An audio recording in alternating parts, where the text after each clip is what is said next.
Welcome, gamers, to this week's episode of Last Call Gaming. We're at episode number 120. My name is Craig Perales, and joining me today is my brother, Geno Perales. How are you? Pleasure to be aboard. It's always fun when you jump on and we have these kind of... It's always last minute, too. It's never episodes. Planned. It's never anything. It's just kind of like, here, gotta go... hike up your cleats and get on the field. There you go, yeah. Because generally, guys, Andrew would be here, but he's actually on a trip. So when he gets back next week, he can kind of tell you all about it. So we usually use his camera. I'm using a different camera today. So if anything looks a little different or odd, bear with us. We're testing it out, making sure to see how it works and how it runs. So if you guys are watching this video on YouTube, make sure you guys like, comment, and subscribe to the channel. And if you can, share the video so that way we can get more eyeballs on the growing show.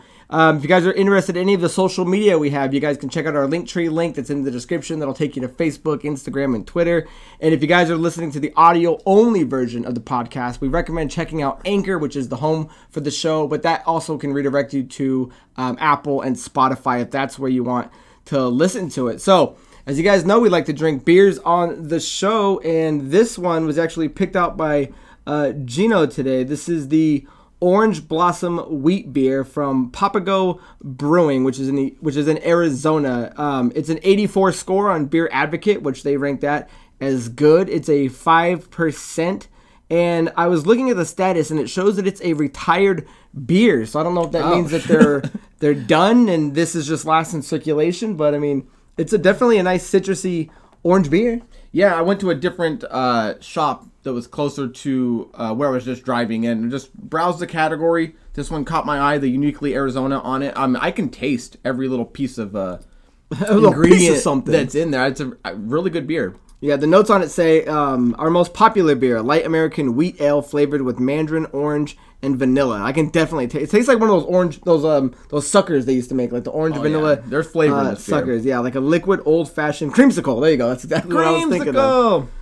So if you guys are drinking along at home, feel free to do so with us. And if you ever want to recommend a beer for us, leave it down in the comments. And if we can find it, we will drink it. So before we dive into our main story, guys, we like to do What Are You Up To, where we take a second to talk about anything we've been playing, anything we've been watching, any kind of cool stories we have that have been in the week. So Geno, since you're jumping on this week's episode, what have you been up to, my man? Yeah, so I just got to beat Bug Fables: The Everlasting Sapling. So this game came out on July 6, 2019. It was developed by Moonsprout Games, published by Limited Run Games and Dungeon Entertainment. So it's described as a superbly polished independent tribute to the first two Paper Mario games with its own strong identity. So Craig originally turned this on to me last year, and I loved it as soon as I started playing it. It's just for some reason I stopped playing it. A game probably came out or something. So I actually had a week off last week and ended up just picking it up and playing through it. And I'm so glad I did. I mean, this game is probably one of the best hidden gems that I've ever gotten to play. So basically you start as these two bugs and he's trying to join an adventure guild. And your story just kind of evolves from there. It opens up into this world of, I say Bagaria. And it just has a cool bunch of lore, and it opens up the kingdom of the bee, the wasp, the termites, and the ants. And it has a really cool medal system, MEDAL, where that's how you kind of level up your guys. So whether or not you're fighting bosses, or you're just kind of exploring, this is what powers up your guys' your gear. It has awesome platforming, good puzzles. If you're any type of fan of Paper Mario, I just highly recommend you play this game. It's probably one of the best treats I've had in a long time. Nice. Sounds good. Okay, because I remember I started playing it, and I forget what came out, because I was the same way. I was really digging it, but then as soon as I put it down for something, and I just never picked it back up, and I was like, damn, because I don't see me going back this far with so many other things that are coming up and playing. So. And it's not bad. It was 40 hours to beat doing all the side stuff, and I capped did the max level cap and everything. I just had a blast playing it till like 3 in the morning, for 3 nights in a row. So highly recommend it. Nice. The other thing I was doing is I know you said it had come out and you were going to watch it, so I ended up watching it last night, which is actually the movie Injustice. It's an hour and 18 minutes long. It's rated R. Came out on our birthday, October 19th. 21, and I know it's actually something I talked about on the show a while ago, and I was really looking forward to it. And again, to me, it didn't disappoint. I absolutely loved this movie, which is kind of contradictory to some of the ratings that it was getting. IMDb had it at a 6.3 out of 10. Rotten Tomatoes only give it a 60%. So I thought the movie did a good job. It has the concept of what happens when you break the most powerful person in the world, which this is being Superman.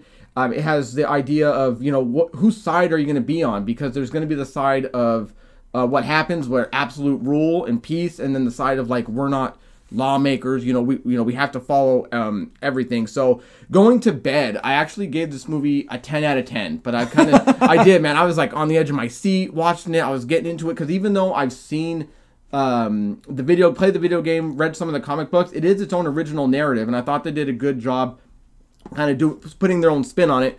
But I did wake up and I was like, well, let me think about it a little bit. I think the first 2 acts are fucking solid. I do think the third act got a little bit rushed. I mean, it's an hour and 18 minutes. I think if they would have put 10 minutes on it more to make it an hour and a half, I think it would have been great if they would have fleshed out the last 2 little bits. I don't want to give any spoilers away. But a lot of the cons it's getting is that, it is rushed. It missed some key points. It deviated from the source material. But my argument to that is everyone's a critic when you know the source material. So I read Harry Potter books.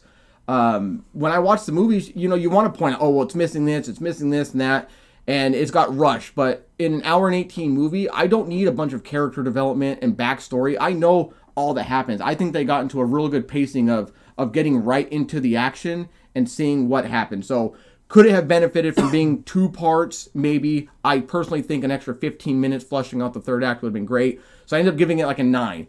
But I think the movie's definitely worth watching. It's on HBO Max. Give it a try. Yeah, I actually just was watching. I was watching it the whole time. I'm thinking, dude, I can't wait for Geno to see this. I can't wait for Dante to see this. I can't wait for Denny to see this because, yeah, like he was saying, it is based on the old games and the comics, but that's the key thing you got to remember. It's based on that. It's the story derives from that. It is a standalone thing, especially when you start seeing what it does with certain characters. Even, people like Aquaman and Shazam are instantly different from what you would have seen from the games and things like that. So when you start watching this, you just got to know that this is its own version of it. And my biggest gripe is, as much as I love a lot of the voice talent that is actually the actors in this movie, like you have Justin Hartley and Laura Bailey and who was the joke? Oh, Kevin Pollak. Like, I love all these actors. The thing I found a little off was the voice acting itself. I thought some of the voices weren't as good as I think they could have been, especially when you compare them to other DC movies like Jillian Jacobs. I love her, but her Harley Quinn to me was more annoying than it was true to the Harley Quinn character, at least the one that we've been seeing in other movies. And as much as I love Justin Hartley, his Superman did kind of sound off at times when he was trying to deliver this really deep presence. The only one that shined, I thought, was Anson Mount as Batman. Like, him doing his Batman voice was extremely spot on, and pretty much the whole Gotham family, I thought, did a really good job. But yeah, this movie is really good, and we talked about it a few months ago, and it was about to come out. But yeah, now it's finally fully out, and I think everyone should check it out, especially if you're a DC superhero fan that want to see kind of more, this kind of totalitarian Superman world that he comes to make. So yeah, that was a really good one. So that was your playing, that was your watching, that was my watching. As far as what I've been playing, is a game called The Gunk. It's published by Thunderful Publishing, developed by Image and Form Games. It's this game where you play this character named Ronnie, and I hate the way her name's spelled. Her name's spelled R-A-N-I, like Ranny, but they call her Ronnie, so it's like, why not just spell the name correctly? But she's with her partner Bex, and they're pretty much scavengers, and they find this energy source coming from this planet, and when they go to check it out, they find this stuff called the gunk on it, and she actually has this arm that she calls Pumpkin, and you can upgrade it, and it's kind of like sucks up the gunk, and it like fights the enemies and things like that. So the more you're exploring this planet, the more it kind of opens up, and you see that it's like it was once lush and beautiful, and then this civilization used to live there. But as far as the storyline goes, it's pretty forgettable. Like, the game looks very pretty, but when you start looking at like the actual characters, they kind of look like clay to me. Like the clay, they look, I don't know, something's off about them. It is something that for me that I've been playing. It's a podcast game. Like, I'm playing it. It's an exclusive for Xbox, as well as you can play it on PC. But like, I'm just listening to a podcast while I'm playing the game. It's got 8 chapters. I'm on 6. So if you are looking for something short that you can kind of explore and kind of see what this game's about, I would say check it out. But you could completely skip this game, and I don't think you lose any sleep over it. Not a bad way to put it. Yeah. It's a podcast game. I like that. Oh, dude, I love a good podcast game because sometimes you got to put something. Sometimes you can't be engrossed in too much narrative. You just need to, like, that's why I keep playing Forza. Like, I play Forza because I don't need to listen to anything. I can turn on a podcast, do my driving, check in, do my daily, do a couple races, and then jump into Halo or jump into whatever I'm playing. Because when you start going down those Halo rabbit holes, man, there's no. Oh, yeah. You know, I went down like a 12-hour session the other day. You're not stopping. But before we get into our main story, I did want to give a big shout out to Geeksploration, the podcast. I was just invited on their show recently. So a while back, I'd say close maybe to a year and a half, I was invited to do their podcast with them where we talked about the Matrix trilogy. So I was just recently invited back so that we can now talk about Matrix 4. So that episode is going to be up soon. I'll let you know on our end when it comes out so you guys can listen to it. But if you guys are interested in checking them out, the show is ran by John and Ben. You can find them on Facebook and Instagram, as well as their website at Geeksploration Podcast, and then on Twitter at Geeksplorer Pod. And they're big comic book guys too, so if you do want to check them out on Kickstarter, they started their own comic book backed by Kickstarter called Space Odysseys. Right now, I believe they're working on book 2. I was actually a part of funding book 1, so I'm actually in their credits under, I think I put Craig LastCallGaming or something like that. Nice, so very cool. That will be a part of their history forever. So I appreciate them for having me on. And again, guys, I'll let you know when it is out. So with that down and out of the way, guys, let's move into our main story, which is that Microsoft is in the process of buying Activision Blizzard. And what they just recently did is made a cash offer of $68.7 billion, making this the biggest deal in tech ever, let alone, in video game industry.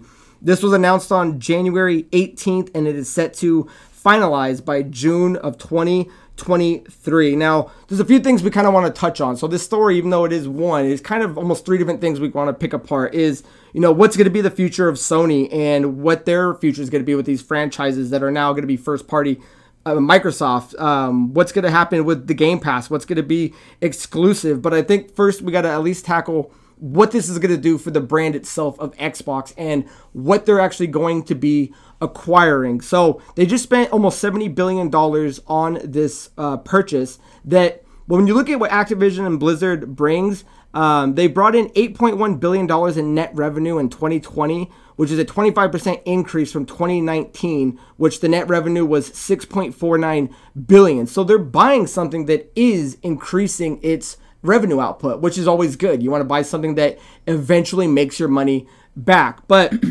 the thing we want to point out is that it's going to be adding 11 studios to the Microsoft family. So those studios are going to be Blizzard Entertainment, Beenox, Digital Legends, High Moon Studios, Infinity Ward, King, Radical Entertainment, Raven Software, Sledgehammer Games, Toys for Bob, and Treyarch. So this already puts Xbox is already at 23 companies that it's developing for them first party, and 8 of those were acquired last year when they did the $7.5 billion acquisition of ZeniMax Media and Bethesda. And we thought that was huge back then. So to see this other one almost be, 8, 9, 10 times bigger than the last deal was pretty impressive, because this is now going to put them at having 34 studios under their big old Microsoft umbrella. So I just kind of want to ask Geno, you've seen what they're acquiring, because the other thing we got to point out is the big studios that they're going to be getting, or the big franchises, are going to be Call of Duty, Overwatch, Crash Bandicoot, Warcraft, Guitar Hero, Hearthstone, Candy Crush, Diablo, Spyro, StarCraft, Skylanders, Tony Hawk's Pro Skater, and Geometry Wars. And that's just the main ones. There's plenty more that they have that they can pick at. So, a lot of people are questioning, how big of a consolidation this is. And I just got to ask Geno, you see what's going on. What do you think Microsoft, is it smart for them to acquire this thing, especially with how much they spent? And I don't know how you feel about the consolidation of it. Like, do you want to keep seeing these, these third-party studios go under first-party, players? So I don't know. What were your initial thoughts when you saw this big thing? Because this is huge news. Hey, it's only January, and this is probably the biggest news of the year. It's big news, man. We thought $8 billion was unprecedented and a huge buy. $80 billion is just 70 billion. 70 billion is just insane, man. So I break it down to three things. Is it good for the industry? I kind of want to look at it in three different points, from the business, the consumer, and the developer. So is it good for Microsoft's brand to buy this? The answer is absolutely yes. It makes perfect sense. Xbox and Phil Spencer have done the math on this. They know this is going to be a money maker for them. When you put the context of Activision making $8.19 billion a year, Xbox Gamepass provides them $250 million a month, which is about $3 billion a year. So they're making about 3 times as much money from this acquisition on that, and that brings over 400 million subscribers to their fan base. And then that's hopefully, that's going to add into additional Game Pass subscription, Microsoft transactions. So yeah, from a business standpoint, yes, this makes absolute perfect sense. It's only going to increase the brand, which to me is already amazing. Second of all is going to be the consumer thing. And this is obviously split amongst fanboys, and we're going to touch on that in a little bit, but I'll speak to it personally. Xbox is my primary platform for gaming, and the Game Pass is the way that I actually explore new IP and experiment on games that I just never would have bought. So for them to be bringing over all of this IP that I absolutely love, like WoW and Diablo and all these kind of things, and give them the chance to be on the Game Pass for new players to explore, computer players, people who haven't maybe played these games in a while, to put them on day and date, I think is amazing. As an Xbox fan, you got to be super excited that the best service for playing games, which in my opinion is the Game Pass, just got a ton better. The part where it gets a little more tricky is the developer side. And that's where I kind of want to read an article from Time from Brandon Sheffield, who is the director of independent studio Necrosoft, whose journey was mostly funded by investments from companies looking to boost the number of titles in their catalog to put them on a new platform. And their most recent example of that was Google Stadia. So one of the things that he kind of stated is, I just worry we're trending in a direction that is less friendly toward innovation, says Sheffield. Concerned about an acquisition like this sucking all the oxygen out of the room for smaller developers that don't have the backing of larger studios or publishers who are no longer interested in promoting indie titles. I don't want us all working for the same 3 companies and making the same kind of games or different shades or flavors of the same games. Now, I don't think what Microsoft buying Activision like this, I don't think that puts it into a position where we're quite where he's stating.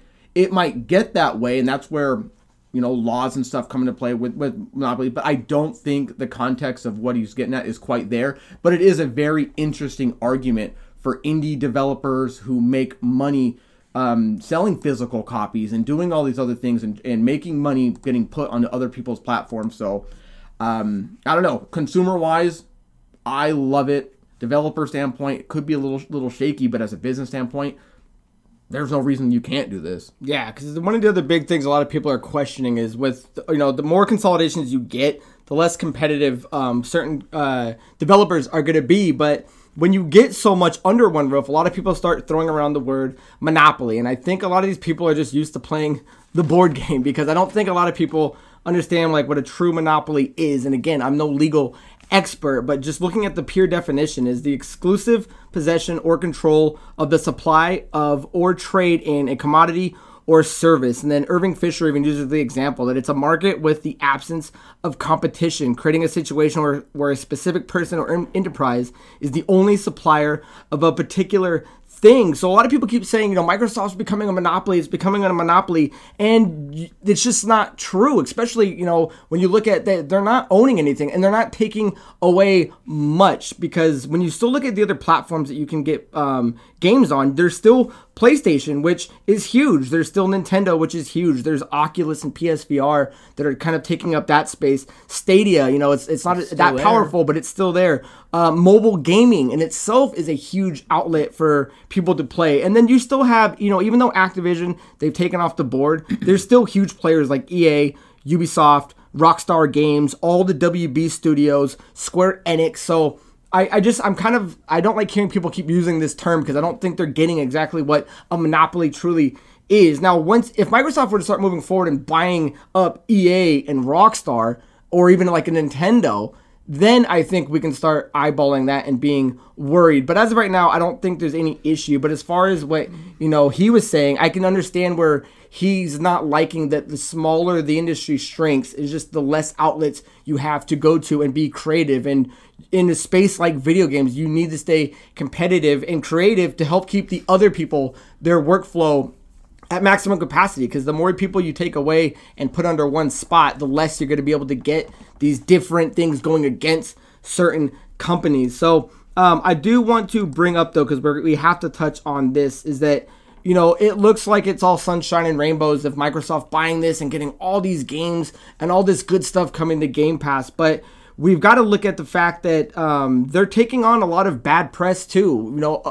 Recently, Ubisoft and Activision and Blizzard have been under huge lawsuits. They've been they're these companies that are just, accused and being proven of having these huge toxic environments, these huge, what they call frat boy culture, where people are coming in drunk, how they're sexually harassing women, how their women are being skipped over for promotions, that the crunch time is insane. Recently Raven had a walkout where a lot of their employees, were getting their QA were getting released. They're under a Call of Duty where they were making like 500 something million like daily, and they're letting people go saying that they can't afford them. So when you look at what they're taking on, especially when you look at the CEO, Bobby Kotick, this is the biggest thing people are having an issue with, is that this guy's ran this company for 30 years, and this has all been happening under his eye. So there's an article on The Verge, and I'll just kind of, quickly catch you up on what they've been looking at. And it says, Microsoft's deal comes after months of sexual harassment claims against Activision Blizzard. Last July, the California Department of Fair Employment and Housing sued Activision Blizzard for promoting a culture of constant sexual harassment. More employees have come forward with more allegations of sexual misconduct ever since, and the company reached an $18 million settlement with the U.S. Equal Employment Opportunity Commission in September. That settlement is being appealed, and reports indicate that nearly 40 Activision Blizzard employees have reportedly exited the company since last July. So even though we like, as Xbox fans, like that they're taking Activision, look at what they're taking on. They have this toxic environment where people are leaving the company, that gamers aren't buying as many games as they used to from Activision, because they've been around as far back as like Atari. So one of the other things you got to look at is, what are they doing? So they've generally had a hands-off approach as of recently. When they acquire studios, they let studios kind of do their own things, especially look at what Playground recently did with Forza Horizon 5. They let the company do what they had to do. When they used to kind of put their will under the culture of other studios, such as like Lionhead and Press Play, the more hands-on they were, they fumbled, and those companies eventually closed. But you can't really attack Activision and not be both at the same time. I would assume that their goal, or at least the strategy, would be hands-off as far as the creative team, but you need to be hands-on as far as cleaning up the environment. Because just recently, Phil Spencer has been promoted to the CEO of Microsoft Gaming, but that's still not going to kick in until June 30th, 2023, when the deal finalizes. And Bobby Kotick is still going to be CEO for another year and a half. So you got to just remember that Xbox is taking on kind of a bad taste in their mouth that they're even doing this. But at the same time, because you and I were talking about, is like, who else could have came in and saved this company? Because it would have been, I think, even worse if it started breaking apart and becoming separate entities. So I do think it is important that Xbox is coming in, and I don't want to say saving them per se, but cleaning it up, and at least what I hope is going to start taking care of employees that have been under 3 decades worth of harassment. How did you look at that? Do you think they'll be more hands-on, hands-off, mixture of both? No, I think you summed it up perfectly. I mean, Microsoft, when they came in and they tried taking it over, they did miss up a couple of studios, like you said, Lionhead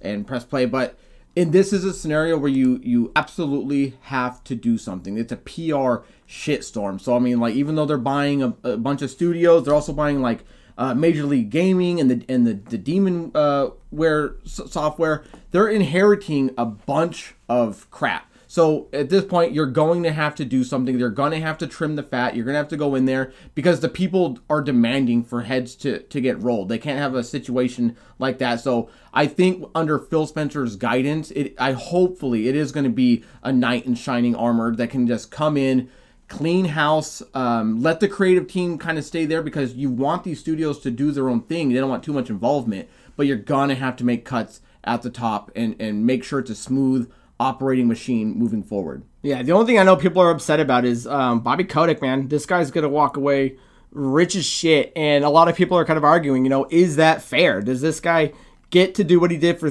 30 years and then walk out just fat paid? And the only kind of answer is, well, what else can you do? Because all the court allegations are kind of stopping in their tracks, and I would just say it's almost like clean break. It's unfortunate that this guy's going to walk away. You'll probably never hear from him again. He might start another company, but with all the bad rep behind it, who's going to want to be a part of it? And is the lesser of two evils letting him be a clean break, and now Activision gets to start over, a phoenix rising from the ashes as a new company? Then I think that's what we've all wanted, because we've all liked these studios. We want to play new games, and we want to continue playing games like Call of Duty, but there's a difference when Raven's under crunch and walking out. We don't want that anymore, and I'm super looking forward to seeing how that's going to be moving forward. So with that being said, is there anything else you want to add on that? Nope, that was perfect. With that being said, we've got to now see what is going to happen with Sony moving forward. What's going to happen with the Game Pass? What's going to be the exclusives? Because a lot of people, when you first hear this news, is, okay, great, Call of Duty is now off of PlayStation. It's going to be an exclusive for Xbox, or what are they going to do? So pretty much right after the announcement, Phil Spencer actually had a tweet saying this. Had good calls this week with leaders at Sony. I confirmed our intent to honor all existing agreements upon acquisition of Activision Blizzard and our desire to keep Call of Duty on PlayStation. Sony is an important part of our industry, and we value our relationship. So they've in other articles kind of reinforced the fact that Sony did have a lot of things going on behind closed doors with Activision and Blizzard. They're already set in place, and Phil Spencer's just kind of reconfirming that, they're still going to get all that. And that's the beauty of Microsoft and Xbox is they play nice. They are allowing this thing to still move forward. But at the same time, you don't spend $70 billion without making, without redefining what you are in terms of exclusives. But the bigger thing is they Call of Duty is going to remain on PlayStation. They don't really specify in what capacity, because Call of Duty, in the loosest sense of the term, could just be that the Battle Royale, the Call of Duty Warzone, is going to remain on there. As far as the hardline titles, Call of Duty we could easily see become exclusives and day one Game Passes. And, when it comes to that, I'm just really curious of does that stop? Would that make it no longer the best-selling game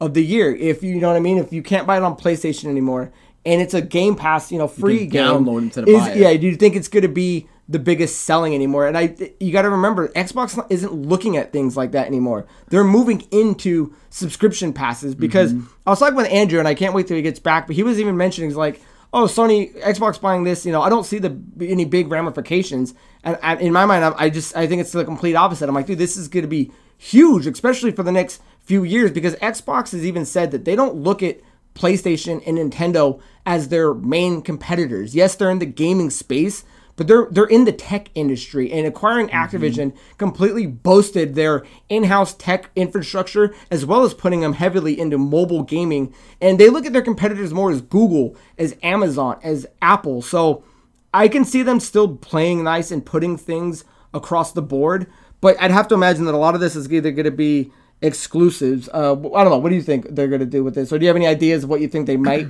do with some of these properties? I think that when it comes to the cross-platform, they're lucky to have Phil Spencer on there, because he, like I said, he's such a G. Willing to, because they're money makers, first and foremost. So if it turns out, hey, we're gonna make this cross-platform still, and we are making money doing it, then yeah, we're gonna continue. Some of the highest ones like Call of Duty are gonna continue to do that. In a year or two, if they do the math, they're like, no, we're going to gatekeep it. They're going to gatekeep it. You spent $70 billion.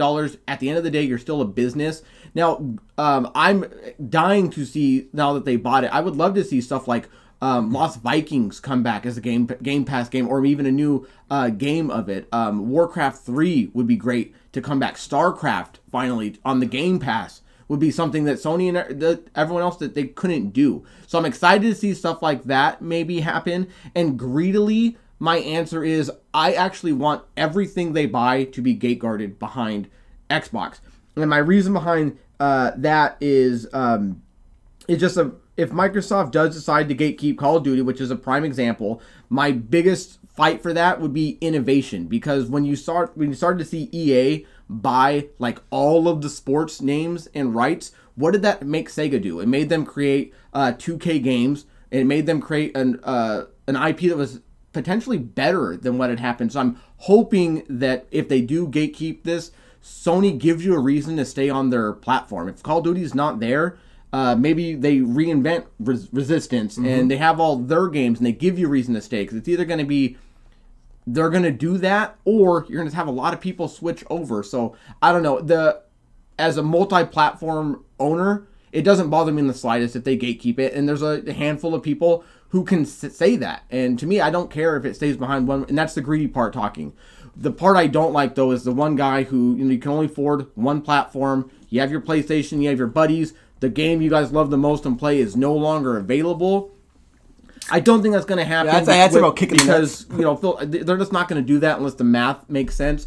But that's where I can kind of see it being an issue. But personally, greedily, I think I don't care, and I hope it just adds innovation to Sony to give us a reason to stay, because they're not getting even if Call of Duty went behind Xbox, I don't think Sony is going to hurt for any reason. I think they have the potential to come up and make some big moves. Yeah, I like that you bring up like Resistance, because if you look at what they've just became, because Xbox has always been known as the shooter box. It's got all the good shooters on there, and now look at what Halo or Xbox is controlling now. They're gonna have Halo, they're gonna have Call of Duty, and they're gonna have Gears of War. Really only the other big players are gonna be like Battlefield, that's with DICE, and Titanfall, that's with Respawn. So if this encourages Sony to finally get off their ass and make a good first-person shooter, or even bring back some, look at games like Medal of Honor or like SOCOM Navy SEALs. People have been dying to get their hands on that. Again, I think this encourages them to, because they need to start filling that genre gap, because I think this is where it's not healthy. It's not healthy for one platform to own a genre. And right now, Microsoft is owning FPSs, but I got to look at it in terms of like, they just picked up King, which was a huge one, and they're going to be diving into mobiles. I'm not really sure how I feel about that, but that's going to be a huge money maker for them. But as far as what you could see possibly moving into the future is that they're going to be getting, I don't know if I want everything to be exclusive, because you still, if Crash Bandicoot's exclusive to Xbox, I don't know if anyone's hopping ship to play Crash Bandicoot or Spyro the Dragon, but if your pitch is still, you guys can play it and pay $70 for it on PlayStation and Nintendo, but you can play it day and date on Game Pass. It's giving you the illusionary choice of, do I go get Game Pass or do I stay on my platform? Which either way makes them money. So, but when it comes to Call of Duty, I think things they're going to play around with is going to be more exclusive content like DLC and early access. Because for the longest time, Sony was in control of when you got to play Call of Duty early compared to Microsoft, and bonuses that you got, and you'll never see that again. That'll never happen. Yep. Microsoft is in complete control of all the eggs in that basket. So I see more things like timed exclusives happening, because what they've been doing, it's like the same way they've been holding back Final Fantasy VII Remake. They said a year. We're going on 2. So I could imagine that they're going to start doing things like you get the Crash Spyro games and you get StarCraft for a year before they do it, and they no longer have to make a behind the scene deal with a third party franchise, because now that's them. You know what I mean?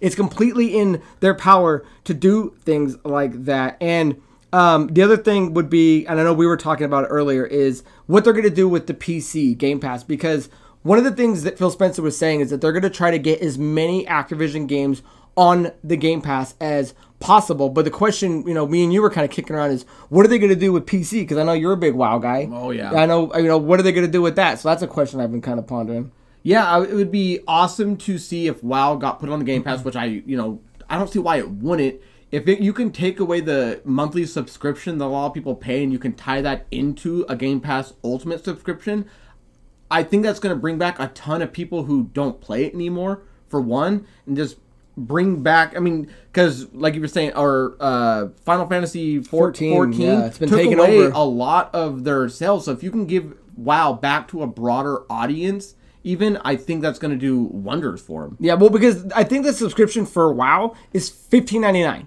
$15.99, and then they just added to where if you can pay in gold currency for it too. Oh, that's so cool. Potentially you don't have to pay for a month, but those are diehard fans. Right, that's the same as doing the Game Pass weekly challenges and paying it with points. But I mean, that's the same price for paying Game Pass Ultimate. Mm-hmm. So instead of just paying your WoW subscription, they could potentially make you buy a Game Pass subscription, which is what they want to do. Opens you up and to all then these add that other on games there. So and jump into stuff that you would never play, and maybe do some microtransactions there for some boost. So at the end of the day, do you think Call of Duty will be exclusive? And I'm not talking Warzone. I'm talking like mainline campaigns. Do you think it'll be exclusive, or do you think they'll make it cross-platform? I can't see that being done for at least 3 years. They're gonna see what happens. They're gonna do the math on this. If it makes more money for them to keep it on all platforms, they're gonna do that. If it's not, and they can make the same amount of money or more gatekeeping it, they're gonna do that. I think you have to give that at least 2 or 3 years of time before you can even answer that. Yeah, so we at least gotta wait for the next year to kick in. Eventually, yeah,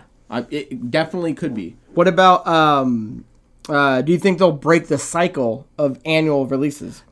No, because I think now it's tradition, and I think it's expected. Well, and you have 3 teams, you know, I mean, it's not that, because everyone goes the crunch, but when you have one team that has 3 years or 2.5 years to work on it, that's not a bad cycle. It's not. And so, I think under their guidance, I think they can actually do it the right way at a game a year. And now they get all the resources that Xbox has, you know what I mean? So I think we're going to start seeing Call of Duty in a resurgence, because the other thing, I didn't mean to interrupt you, is they can now control the release dates of when games go against themselves. Their biggest competitor was putting Halo against a Call of Duty. That'll never happen again. They're going to have one game come out in summer, one game come out in fall, and they're going to have an RPG come out, during spring. So, I mean, the fact that they can now control the calendar is another huge thing that I don't think a lot of people are talking about. Because, I mean, when you look back at like what happened with Titanfall when it got gobbled up by when EA did it against its own game, that'll never happen again. And their biggest competitors were Call of Duty and like Battlefield, but Battlefield's slowly falling off. EA, goes against itself, and now they can control the Halo and Call of Duty launches, and I think that's extremely extremely powerful thing to have. Yeah. For sure, man. So I don't know. That's a lot of what we had to say about that. Was anything else you wanted to add or retouch on or elaborate on? No. So that is, guys, our big story. That is everything that's going on with Activision and Xbox. If you guys have any other thing maybe we missed on, or you guys wanted to bring to our attention, or just discuss in the comments, please do that down below. So since that was a pretty big story, guys, we're not going to do riffs this week, but we are going to answer one question from the audience. And that question comes from Princess J, and they write, I know you guys collect comic books.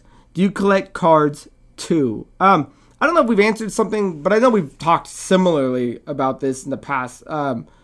We did used to collect cards, especially me and you, and it started as sports cards. I remember we used to have those big old, what would you call that? Like a little, like a sorting case. Yeah, we used to do sports, but then there used to be a sports card shop here. Oh, what was that guy's name? No clue. Oh man, he was cool. It was on 95.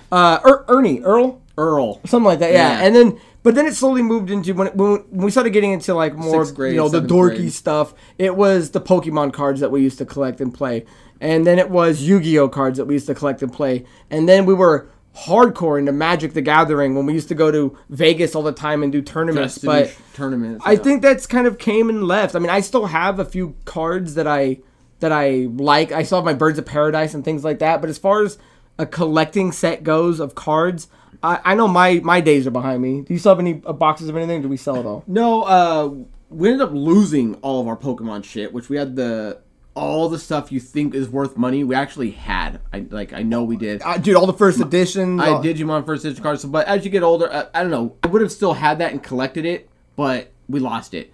Magic was our biggest collection. We actually ended up selling out. we didn't sell out. We bought in. But recently, I've actually been buying booster boxes again of sets that I like, the vampire stuff and all that. So I'm slowly kind of building back up my collection of Magic, but it's nowhere near what it was. Well, especially since a lot of the stuff is digital now. Like Geno played a lot of Pokemon Online. I played a lot of MTG Online and MTGA Online, and even video games now. I buy online. The Gamepass, like my physical collection of stuff, is slowly getting smaller over the years because, like, it's one of the things I like about games. As an adult, I don't have the room. Yeah, I have a game room. It's packed, man. It's definitely packed. Baby. I don't have the room for a card collection anymore. I am suffocating. Or like I have something like this. It's already filled with old games that I have. I can't keep buying new games. So as an adult, I find digital to be the way to go for me. I still buy physical stuff that I like. Statues now more is what I collect.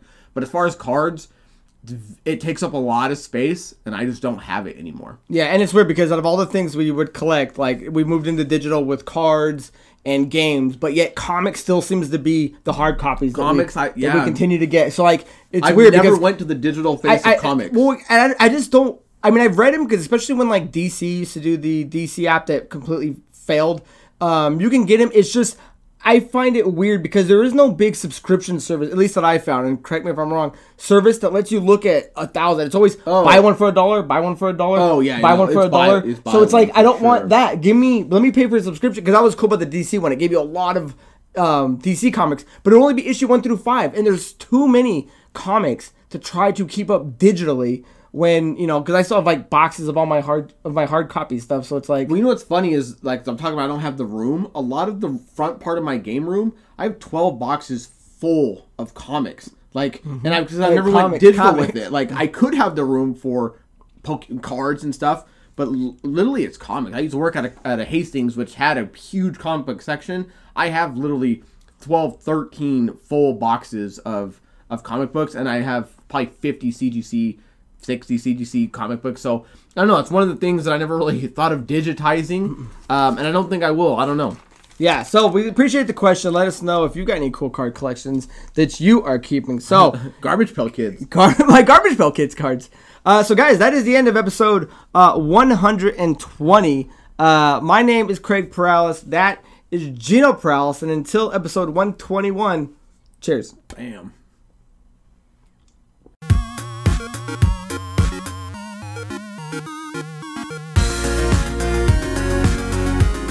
Next big game that you're gonna play? I don't know. Pathfinder Kingmakers. I probably got another 20-30 hours into this game. So, time to take on these big challenges. Well, it's cool though because it presents a lot of stuff in D&D that we never addressed, like the traveling, the rations.